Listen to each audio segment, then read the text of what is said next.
This is CNN. More people get their news from CNN than any other news source. Hello and welcome to First Move. I'm Julian Chasley in New York. Fierce fighting and intense street battles again in eastern Ukraine. The nation's forces continue to defend the key city of Severodonetsk from Russian attacks. Ukrainian officials are saying the situation there is changing, quote, every hour.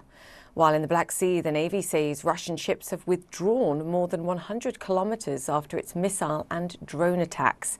Sama Abdulaziz joins us now from Kyiv. Sama, good to have you with us. As we were hearing there, Ukrainian officials saying this is a moment-by-moment case. What's the latest and what are you hearing?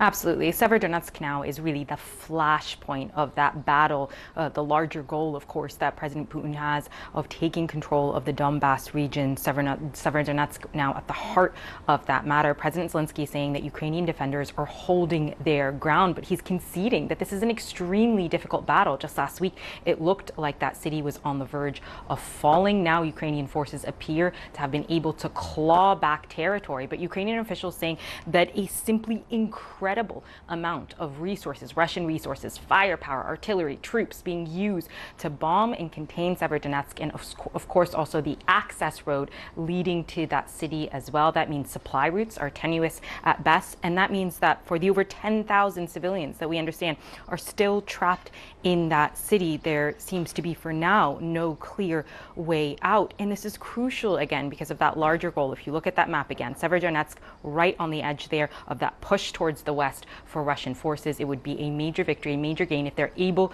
to take it, because that brings them one step closer to Kramatorsk, of course, the Ukrainian stronghold in that region of Luhansk. And I'm very quickly going to mention, Julia, here, the Black Sea, of course, because you mentioned that as well. Ukrainian forces saying they've been able to push back Russian warships by 100 kilometers, but already a counterattack in place by Russian forces. They say Russian cruise missile positions have been put into place in Russian-occupied territories and Kherson and Crimea, so there could be a pushback there as well.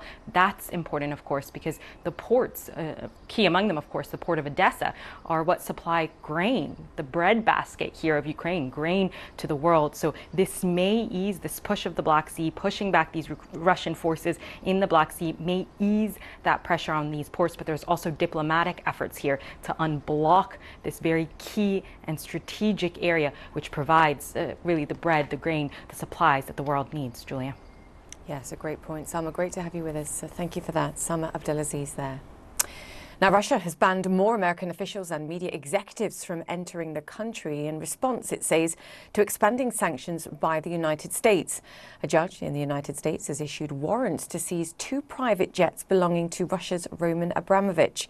Claire Sebastian has all the latest on this. Claire, this is quite fascinating. So this is sanctions on assets of a non-US sanctioned individual, not only, and you can explain where these assets are, or these planes in this case are, but also the fact that the details were given of the actual entities that own them, which I think is an important exposure in financial sanctions too.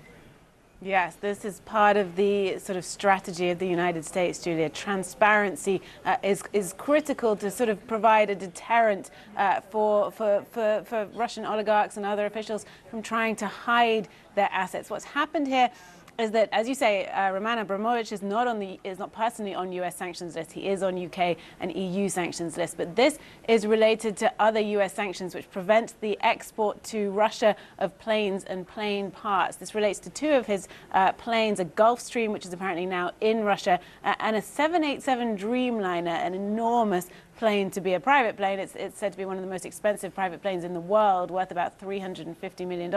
That is now apparently in Dubai. Now, those 2 facts mean that actual seizure is not guaranteed. These were warrants for seizure. Obviously, seizure itself depends on cooperation with the country where those planes are actually located.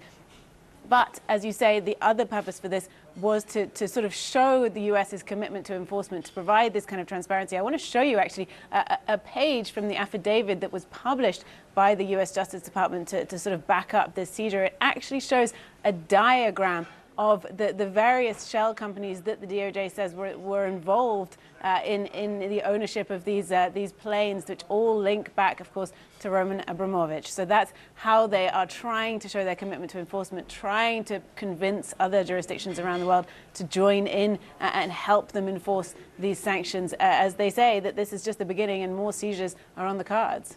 Yes, and officials all over the world now quickly Googling those entities to see what they can find as well, which, to your bigger point, is I think, part of the plan here. Even if they never actually get their hands on these planes, of course, but it does restrict where they can travel to too, particularly to US-friendly or those nations that have sanctioned Russian individuals as well. Not only that, of course, it is a tit for tat in this regard. We saw the Russians announce a whole host of names of Americans, including the likes of Janet Yellen, that are now no longer welcome in Russia. I'm not sure, at least for the foreseeable future, whether any of these individuals care about those restrictions, but they have extended to some individuals, including journalists living in Moscow. And I think in that case, perhaps, and in those cases, the pressure is very different. Yeah, so two different issues here. One, the Russian counter-sanctions, they've expanded their list. They already had 963 US individuals on their so-called stop list, preventing them from entry to Russia. They've now added another 61. Some very high-ranking officials, as you say, Janet Yellen, the US Treasury Secretary, Catherine Tai, the US Trade Representative, heads of companies, airlines, ratings agencies, all kinds of different officials, largely symbolic. It's simply to show that they can sort of return in kind the US sanctions, but not going to have a huge impact on these people's lives. Also happening this week, though, Maria Zakharova, the Russian Foreign Ministry spokeswoman, did summon US journalists in Moscow, not so much for any potential violations of the very restrictive Russian laws on any kind of reporting around what they call their special military operation in Ukraine. As you remember, though, they tightened those laws in March, criminalized various sort of what they call fake information around the conflict. This was about the treatment, she says, of Russian journalists in the US, who she says are being subject to various restrictions. She says that these journalists need to put pressure on their management, and their management needs to put pressure on the government to change that. Otherwise, they could be subject to the same restrictions in Russia. All of that together, of course, means that it is getting harder for foreign journalists to operate in Russia.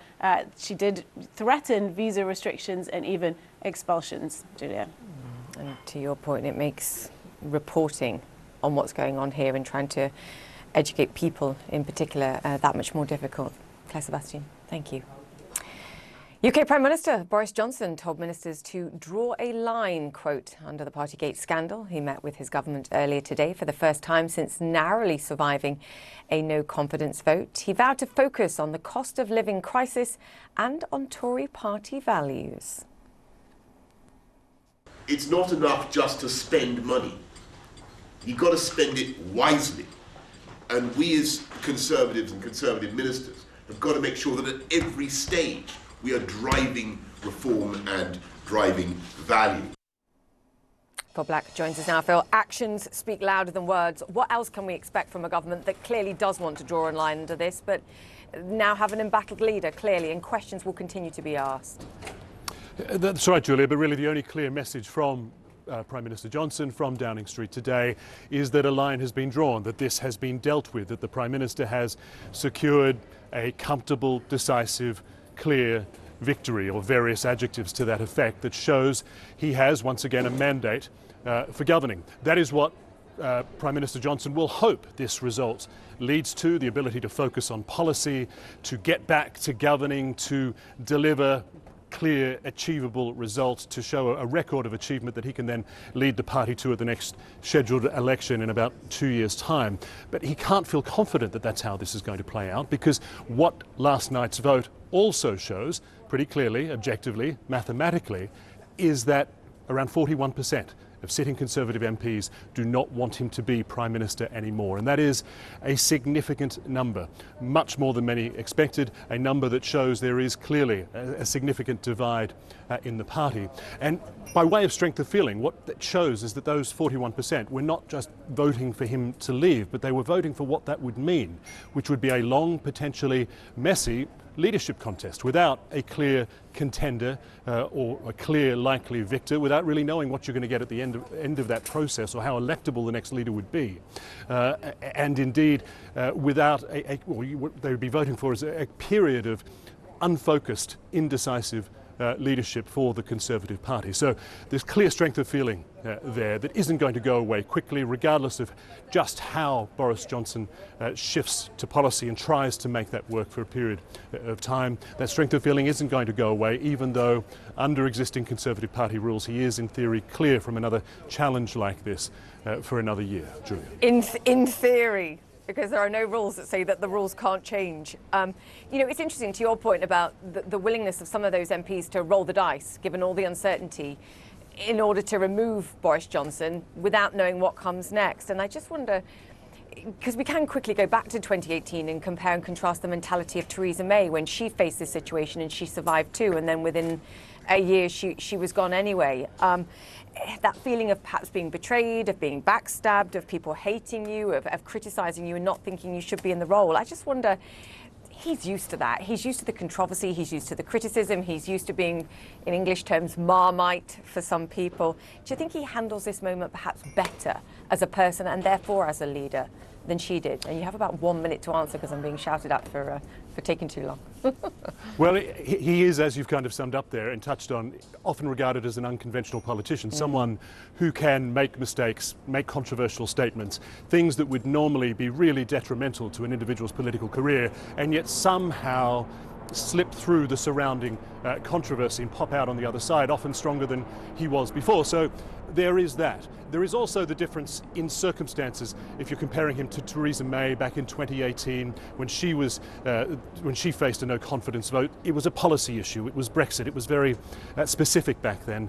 In this case, what appears to have angered so many MPs, Conservative MPs, are really fundamental things like leadership and character and integrity and trustworthiness. These are not things that can easily be polished over necessarily, and indeed they are to some degree questions that have followed Boris Johnson throughout his political career. So it would seem that this dissatisfaction isn't going to go away because the people who have been motivated to vote against him have either done so on a point of principle or, no doubt, it's also based upon what they are hearing in their individual constituencies. They voted against him, it is very likely, at least in some cases, because they did not believe he was the Prime Minister, he was the leader of the party that would ensure they win and hold on to their seats at the next election. Julia. Yeah, critical questions for Black. Thank you. Let me bring you up to speed now with some of the other stories making headlines around the world. Several Muslim countries are condemning controversial comments made by some officials from India's ruling party about the Prophet Muhammad. These countries have also summoned India's diplomatic representatives and demanded an apology. It's even led to India-made products being removed from stores in Kuwait. Vedika Sood joins us now. Vedika, there's a whole host of questions we could ask about this, but I want to set aside both the religious, I think, and the political. It's simply not the time, I think, for a country like India, the third largest importer of oil in the world, to be upsetting nations that provide, like the Middle East, 2/3 of those oil supplies. We can boil this down to basic economics, perhaps, their response.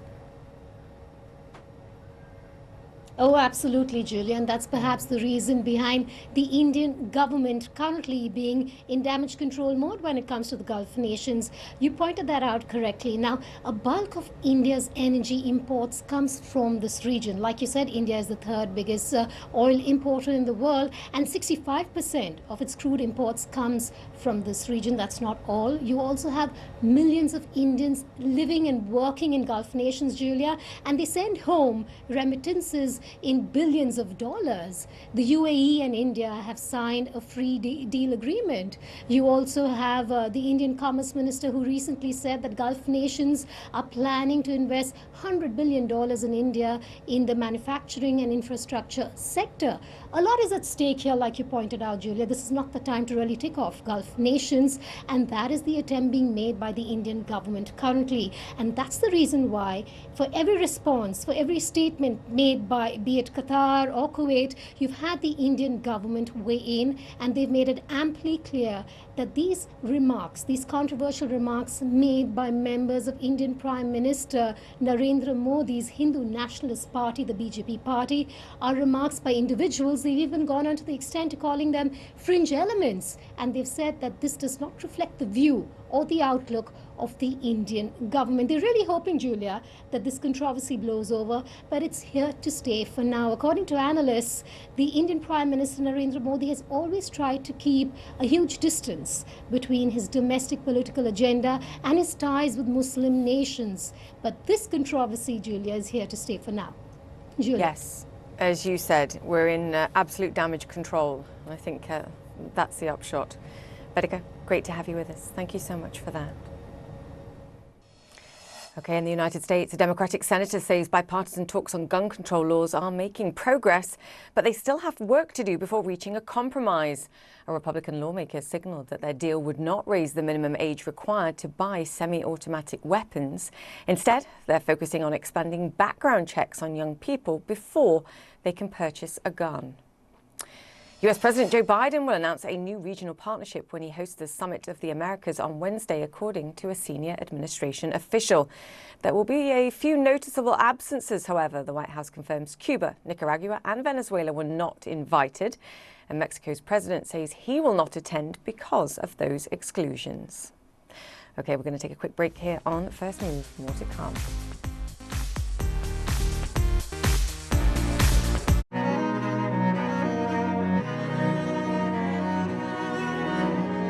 Culinary Journeys, in association with Ajinomoto.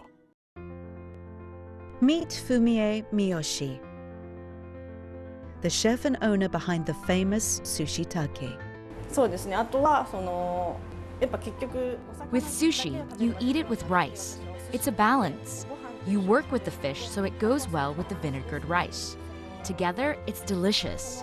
I make sushi while trying to bring out the umami. Today, she has become one of the most recognized sushi chefs in the upscale Ginza neighborhood of Tokyo. I think sushi is a way of thinking. It's something you grip with your hands, but feelings will come out through the way it's made. In that sense, I always try to stay as calm as possible.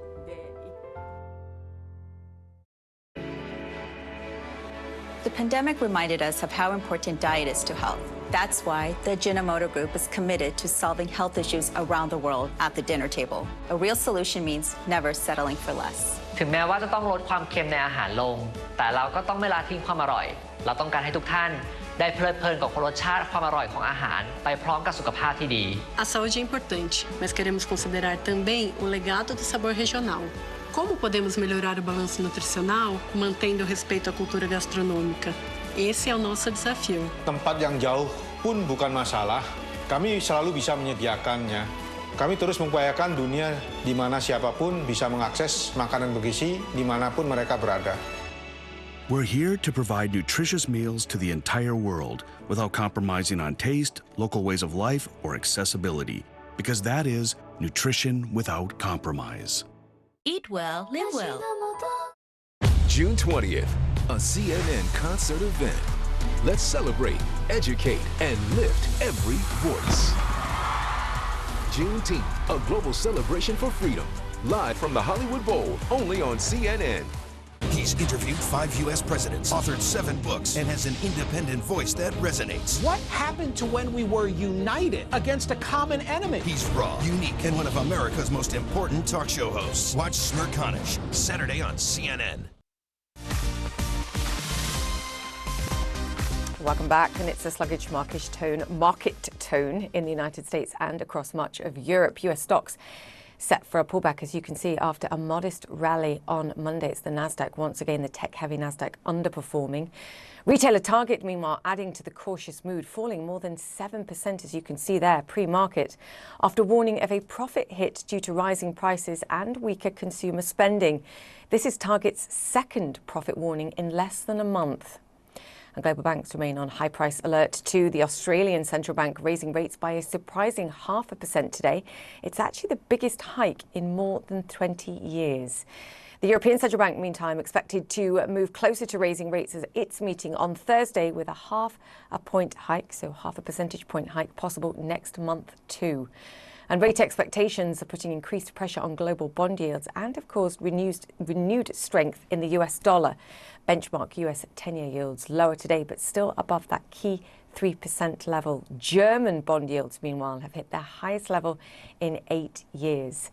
And rising oil prices remain a leading global cause of inflationary pressures too. US gasoline prices have hit daily records just as the peak summer driving season in the United States gets underway, and leading to a blame game over just who is responsible. US Transportation Secretary Pete Buttigieg is focusing squarely on big oil. The price of gasoline is not set by a dial in the Oval Office. And when an oil company is deciding hour by hour how much to charge you for a gallon of gas, they're not calling the administration to ask what they should do. They're doing it based on their goal of maximizing their profits. Meanwhile, the oil industry faults the Biden administration for refusing to incentivize new drilling amid what it sees as a myopic focus on renewable energy and the climate. Just yesterday, the Biden administration invoked a wartime instrument called the Defense Production Act and waived tariffs to promote domestic solar panel production and other clean energy technologies. Meanwhile, the oil and gas industry faces output constraints of its own. Nearly 60% of public oil and gas producers surveyed by the Dallas Fed say they are restricting output because investors are laser focused on controlling spending. There's lots going on. Good news, Mike Summers joins me now. He's the president and CEO of the American Petroleum Institute. Mike, always great to chat to you. What do you make of that? What the US Transport Secretary said? Is the industry profiting from consumer pain? Well, I think the one thing that people need to know is that this industry is really a price taker, not a price maker in these markets. The price of oil is set, of course, by world markets, not by one particular oil producer. And I do think the secretary gets one big thing wrong. While, of course, the president doesn't have a dial on what the price of oil should be, the president does set a tone, and the president does set policies. And the policies this administration have put in place have restricted the production of oil and natural gas in the United States. And the tone that they put forward at the beginning of this administration, where they advanced that this industry would be over by the year 2035, certainly set a tone for that kind of investment that this industry needs to grow and thrive in the United States and throughout the world. Yeah, we'll come back to policy because this is an important step and it's sort of loosely tied to it. The UK government just announced a 25% windfall tax on some of the big energy giants with an ability to offset the payments that they have to make if they invest in capital expenditures. BP, I know in particular, said it would review its investment plans as a result. And I believe the Biden administration is now considering something similar, this windfall tax with potential offsets. Mike, is the industry in favor of that? I can't think of a worse idea, actually. In fact, the United States actually tried a windfall profits tax in the 1970s. And what happened was oil production went down in the United States and prices went up on American consumers. This is a terrible idea and terrible economics to boot. In fact, every policy that we've seen over the course of the last many months from this administration and from others has been policies that are actually going to restrict production throughout the world. So first they turned to the so-called NOPEC legislation. That would lead to less oil on the markets. Then they talked about price gouging, which of course that hasn't occurred in the United States, and study after study shows that there's not price gouging going on in the United States. And now they're turning to a windfall profits tax, which would lead to less energy. We need policies that advance energy, more oil and gas, to give consumers some relief at the pump. I can see an inconsistency here, and you can tell me, has the oil industry been approached by the Biden administration and said, hey, we need you to increase refining capacity, we need you to, in the short term at least, pump up production? Because I can see a lack of consistency between the policies that promote renewable energies and say, look, the fossil fuel industry is going to be over by 2030, over by 2035, but then at the same time saying, look, we need you to pump money and investment in the short term. That doesn't work. It doesn't work for shareholders. It doesn't work for investors. Are they being approached like that by the Biden administration? And is that message being given to them that these things don't work? Well, we have an open line of communication with the administration, and we consistently tell them that their policies are going in the opposite direction that they should be going in terms of incentivizing more production here in the United States. But we have not been asked for meetings with the White House. In fact, we would welcome the opportunity to speak to the president about some of these policies that we think would work to advance long-term investment in oil and gas, which is to the benefit of American consumers and certainly American energy security. What we're seeing going on in Europe today is what happens when a continent decides to transition too quickly. And we want to make sure that the United States does not find itself in the exact same predicament that Europe finds itself in, where they were dependent on a hostile neighbor for their energy supply. Fortunately, the United States is here. The United States is going to be producing about 13 million barrels of oil every single day by 2023, and we're going to continue to invest in this industry. But it's not the time for us to be closing off this industry or talking about shutting down this industry when the world's going to need American producers to step up during this time of an energy crisis. Mike, how do you feel about Biden heading over to the Saudis and talking to the Saudis at this moment? Look, we operate in a world market for oil and gas. We need all producers to be at the table. But I think it's a little disappointing that the president has decided to go to Saudi rather than go to the Permian Basin in Texas, the most prolific oil field in the world right now, where American producers are producing oil and gas for American consumers with American workers. And I think that's where the focus of this administration should be, on American-made energy here in the United States. So you're saying it's more bad policy? Well, I just think that there are real opportunities for us to use resources here in the United States rather than be dependent on foreign nations for their oil. But of course, we operate in a world market, and we need to be cooperating with our energy partners as well. And something that you said before, and I had to choose where I took you, you talked about transition, and you said the transition's happening too quickly because, at least in the interim, and you and I have talked about this before, unfortunately, or fortunately, you need dirtier forms of energy, be it gas, be it oil, whether you like it or not, before we transition to a future that perhaps looks more climate friendly, if that's how you choose to look at it.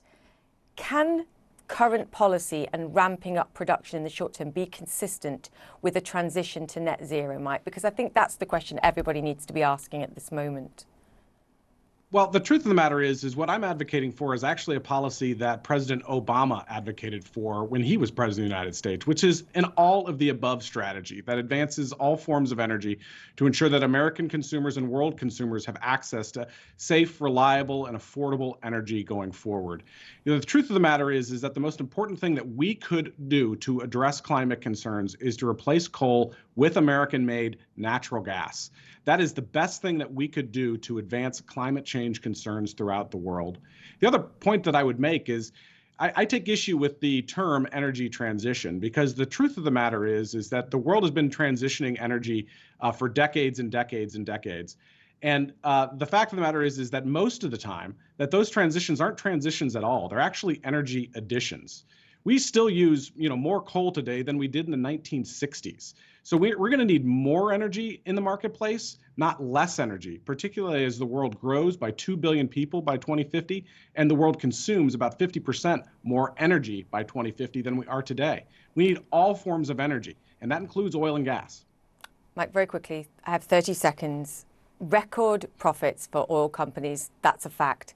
Record high gas prices for American consumers, also a fact.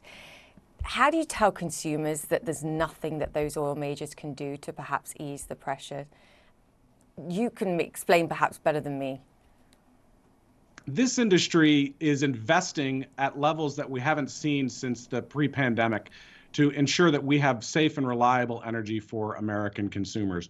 But we're also dealing with the same factors that American consumers are dealing with supply shortages and hiked prices for steel and concrete and for frac sand, which is necessary for the discovery of new oil resources. So we're doing everything that we can to ensure that American consumers have access to this energy that they're going to need to power our economy going forward. Mike, good to chat to you. Mike Summers there, the President and Thanks, CEO Julie. of the American Petroleum Institute. We'll speak soon. The market opens next. Stay with us.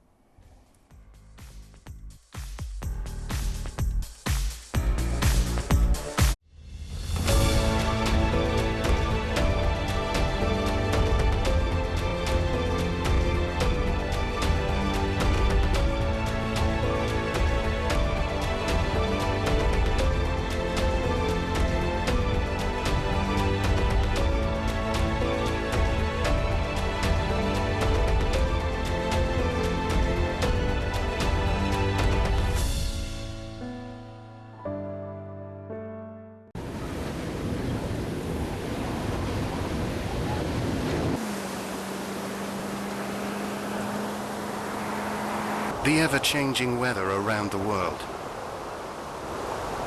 Ever-diverse terrain and roads across the world. With Kumho Tire that has conquered all. There is no road you cannot go. Go with Kumho. Kumho Tire.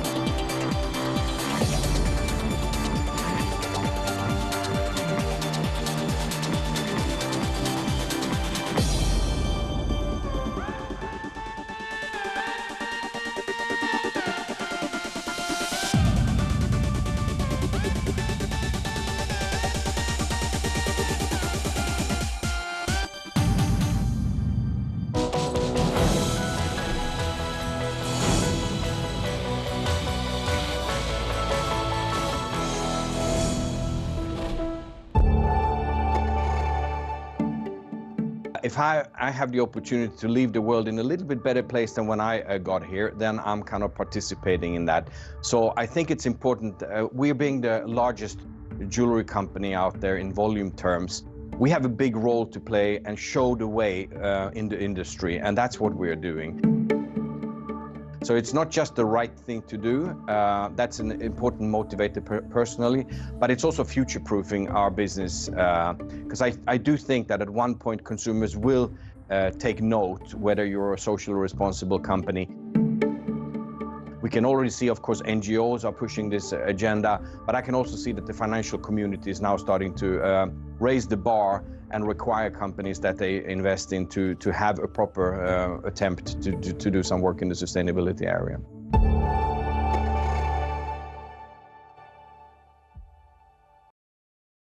I'm Max Foster in London, and this is CNN.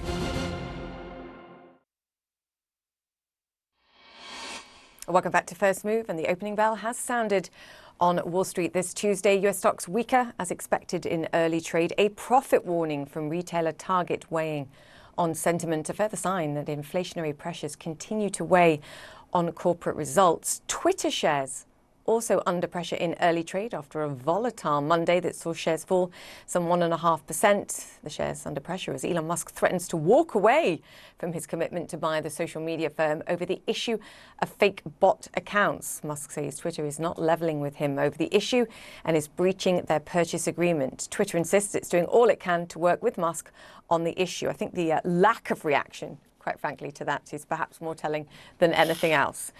In China, meanwhile, tech stocks continued a relief rally on hopes Beijing is set to end a period of intense scrutiny on the sector. Ride-hailing giant Didi adding to a near 25% gain Monday here in New York. It's part of an effort, I think, to regalvanize growth after months of strict COVID lockdowns. However, just days after those restrictions were relaxed, parts of Shanghai are now faced with entering lockdown once more. Selena Wang is in Beijing for us. Selena, great to have you with us. Can you give us some context on numbers? Because the headlines on this seem frightening for those that have just got out of lockdown, perhaps going back into it. How many people, what kind of scale are we talking about?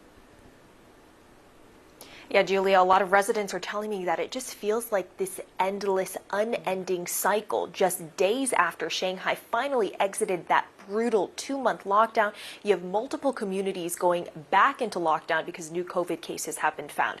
We're talking small numbers of daily new COVID cases here, a handful, I mean 3 or 4, but still the implications of that are entire communities back in 14 days of lockdown.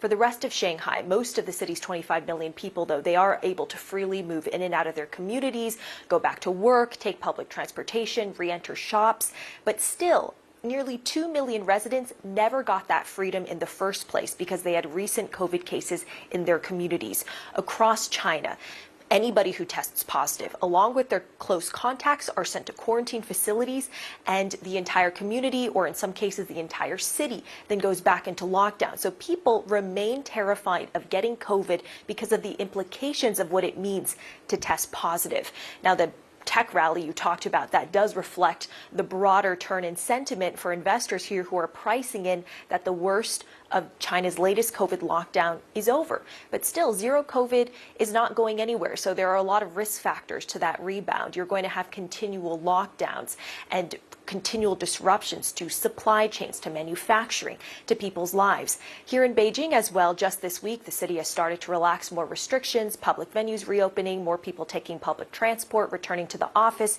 and for the first time after a month-long ban, people can finally dine inside restaurants. But our lives here are still very much restricted by COVID testing and health tracking apps. In Beijing and Shanghai, we've got to get a COVID test once every 3 days in order to enter any public venues, and the lines are very long. I stood in line for more than an hour today to get my negative COVID test, and we've got to scan our health code multiple times a day to get into any of those public venues. Those health apps are able to track where we've been, to quickly contact trace and find us if we've been in close contact with anyone.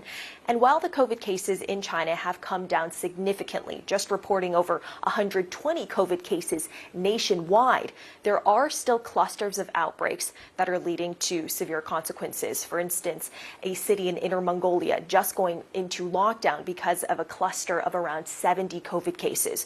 So a return to normalcy, not exactly, but about as normal as you can get in zero COVID China. Julia.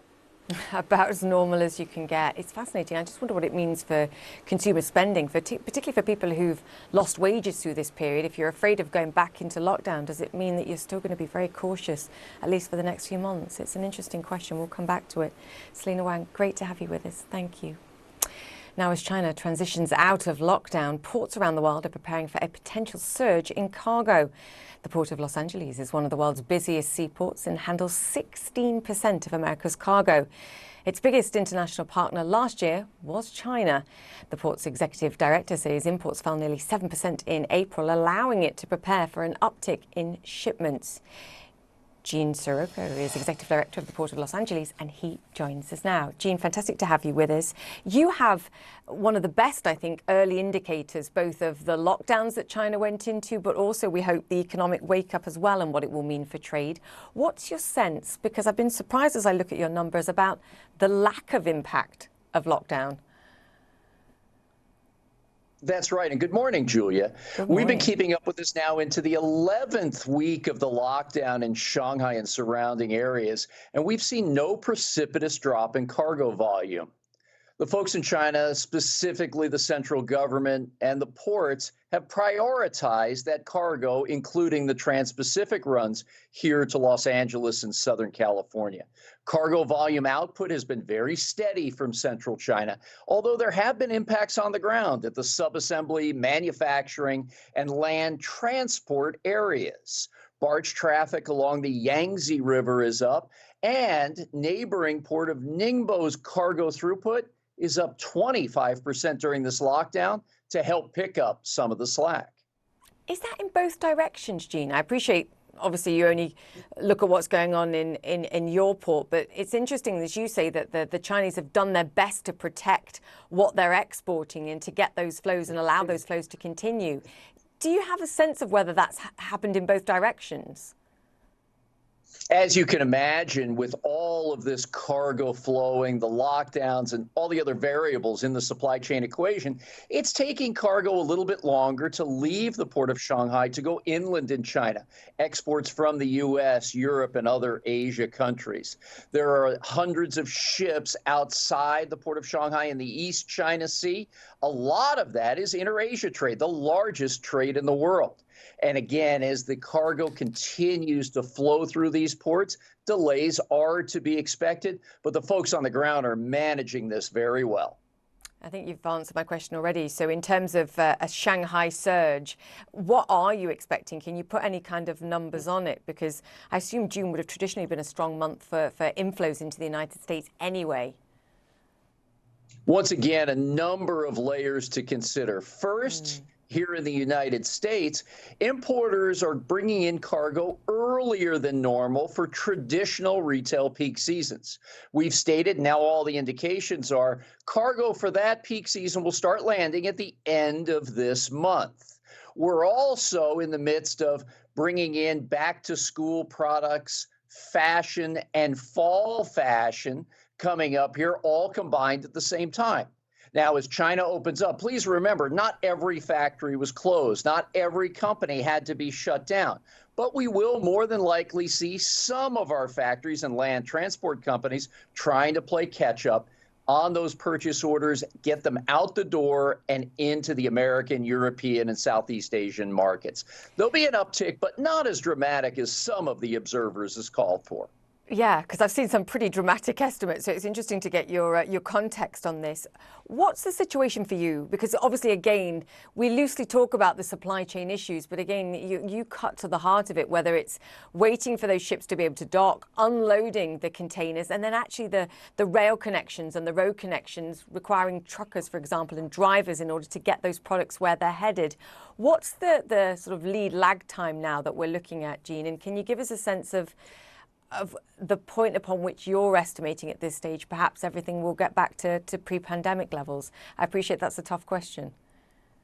Yeah, that's still going to be some time, Julia, into probably the second half of 2023. Wow. But in the meantime, the here and now, we've made tremendous progress. Back in January, we had 109 container ships waiting to enter the ports of Long Beach and Los Angeles. That number is down below 30 overnight. The speed by which the cargo is being unloaded is now best in class once again. We're also seeing the flow of cargo improving on our docks, going out into the domestic economy here in the United States, with those wait times of containers starting to come down in noticeable levels. We had our best first quarter on record, second best April ever, and when we announce our May numbers this Friday, they will be sensational. Still, there's much more work to do. We've got to make better use of our truck gates, the amount of time that it takes for truckers to come in, get their cargo, and move out. Second, we've seen a six-fold increase in the amount of rail cargo coming in via our container ships.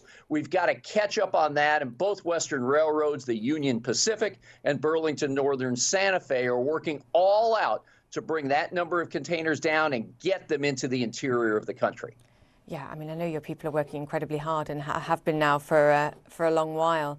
How tough is it to hire? I know you're in negotiations with the unions now, who are clearly saying, hey, you know, we want more money. That's something that we're seeing all over the world, not just in the United States. But how much of a challenge is hiring at this moment, and the demands that you're getting in terms of the pay required to get people in the door? Oh, we're not immune to the travails in the employment sector. 11.4 million jobs open in the United States, similar here in the supply chain. Our dock workers of the International Longshore and Warehouse Union, everyone who wants work has it, and I could argue we need more folks on that job. They are in the midst of collective bargaining between the Employers Association and the union. That's ongoing. We need to attract, recruit, and retain better as an industry in the areas of port truck driving and warehousing. These are the locations where we've really got to step up and make sure that we can bring people into these jobs to handle the flow of cargo on a regular basis. Many folks left for different parts of transportation, different sectors altogether. We've got to bring folks into these two areas. We boast more than 2 billion square feet, 200 million square meters of warehousing from the shores of the Pacific out to the desert region of Southern California. It's the largest in the world and deserves strong emphasis from a talent development standpoint. Absolutely. Sounds like good news for workers if you have to pay them more to incentivize them. Jean, the challenges continue. Thank you for the work you and your team are doing. Great to chat to you. Jean Soroka there, Executive Director at the Port of Los Angeles. Okay, now here's an example of a supply chain crunch, whichever way you slice it. In Australia, KFC is warning consumers it will have to add cabbage to some of its products because of a lettuce shortage. The fast food giant's blaming recent floods, with lettuce prices up 300% in recent months. But the company says if you don't like cabbage, you can opt out. Yeah. After the break, the controversial Saudi-backed golf tour kicks off this week in London. Find out which pro golfers are teeing up and why the PGA is not so happy. Stay with us next.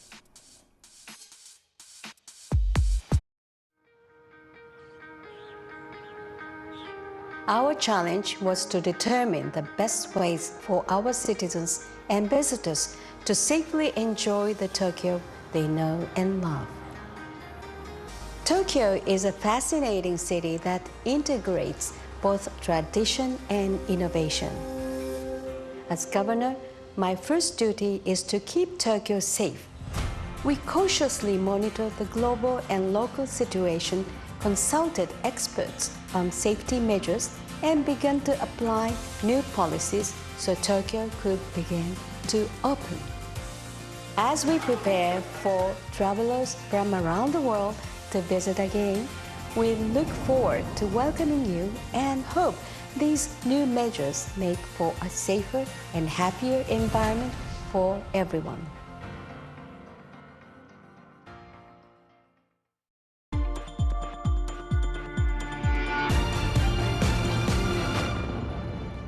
Nonviolence means feeling oneness with all living beings.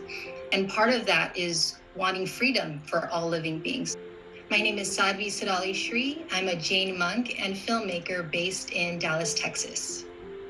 I became a Jain monk in 2008 after serving in the Iraq War.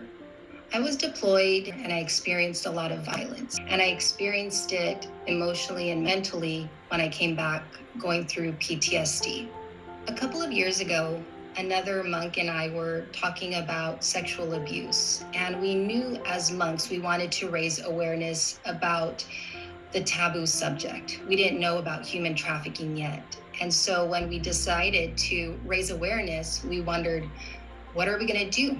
And we didn't have any film experience, but we knew by making films, we could educate many people. Surviving Sex Trafficking is my second film, and we wanted to follow the journey of healing of the survivors featured in the film. So we traveled around the world and also within the United States. And it was important to us to know their journey and to see if they can truly heal. Is there hope?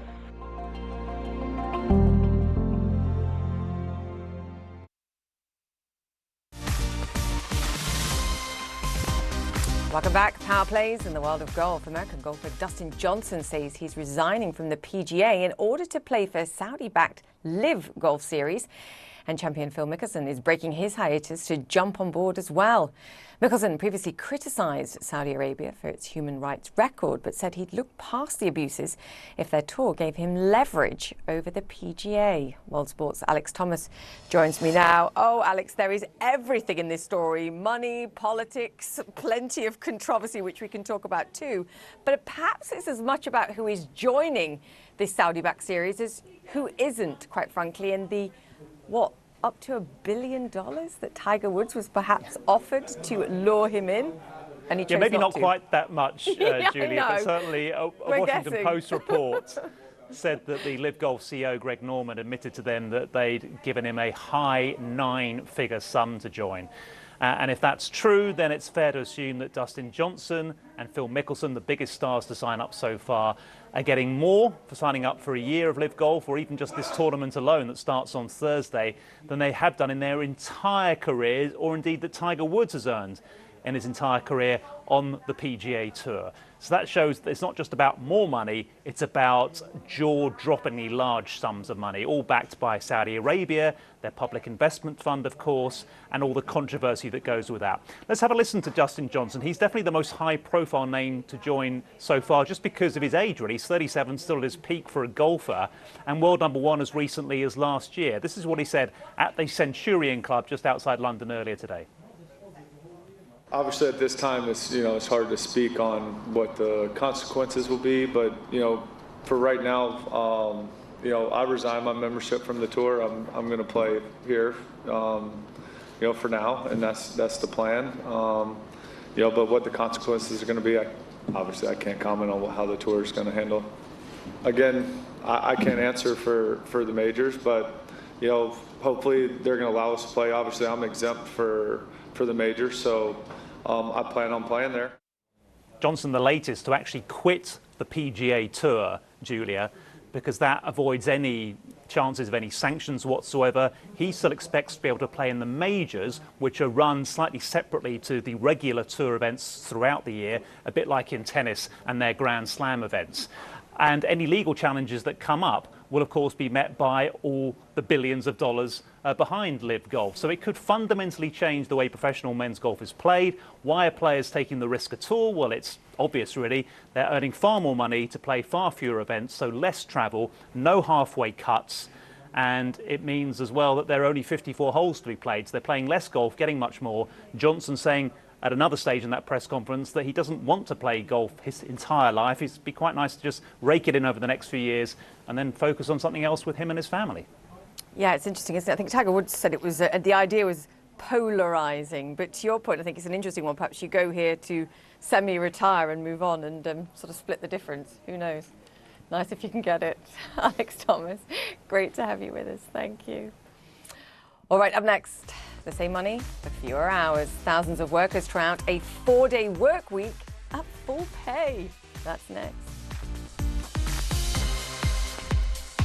Almost all carbon emissions come from industries that shape our world. But at Standard Chartered, we believe progress doesn't have to cost our planet. That's why we're mobilizing $300 billion to help our clients change the way they operate, accelerating the transition to a net zero world. Because where others see problems, we see potential. We're Standard Chartered, and we're here for good. Growing up around individuals that were dedicated to service served as a great example for how I wanted to live my life. You grow up with the mentality of how do you support the person next to you. At Fujifilm, partnership is at the core of what we do. We partner with pharmaceutical companies to help develop and manufacture biopharmaceuticals. Being in a profession where you can help people, it's extremely motivating. It's why we're doing what we're doing. So many questions about what is the federal government doing. Do you get the anger that is out here? How concerned are you about the front line? You don't believe that there's a racial divide here? Looking back, as president, did you tell the story of race in America enough, do you think? All the places I've been and all the things I've seen, all the people I've talked to, I carry with me. They're a part of what I do right here, holding the powerful accountable, keeping them honest. AC 360, Tuesday through Saturday only on CNN. Our mission here at CNN and journalists, the news comes first. That's when your heart beats a little bit faster. More breaking news that we are following right now. You really work as hard as you can, getting the facts. We're learning more about our life plot. It is critically important. To our viewers in the United States and around the world, welcome to the Situation Room. We have breaking news. Welcome back to First Move. And just breaking, the World Bank has announced that it's lowering its global economic growth forecast once again, due in part to China's COVID lockdowns and the war in Ukraine. The World Bank now seeing growth of 2.9% this year, much lower than the 4.1% rate it projected back in January. The World Bank says recessions in many countries will be hard to avoid and said the world faces a, quote, protracted period of feeble growth and elevated inflation. In other words, stagflation. Now, there are a few things better than a 4-day weekend, as the Brits, of course, just enjoyed, but a 4-day work week might be one of them. Thousands of workers have begun the world's biggest trial in cutting working hours without cutting pay. Rahel Solomon joins me now. So this is effectively a 20% pay increase then if you're only working 4 days a week. Where do I sign? Rahel? Tell us. Well, Julia, it might be a while before you and I get that option. But like for never. Exactly. But for 3,300 people in the UK, yes, they are embarking on this largest trial we have seen as of yet for this 4-day work week. Here's how it's going to work. It's for 6 months. It's 70 companies across the UK and really across industries, companies in retail, in healthcare, in financial services, in banks. So again, 6 months. But here's the deal, Julia. It's 100% of your pay, but for 80% of the work week, but 100% of the productivity. So the question is, can workers work smarter as opposed to harder? And presumably, if we saw this option, folks would be cheering like these folks on your screen right here on the left. So there have been studies before in places like New Zealand where they have looked at the efficacy of a 4-day work week, and the producers of the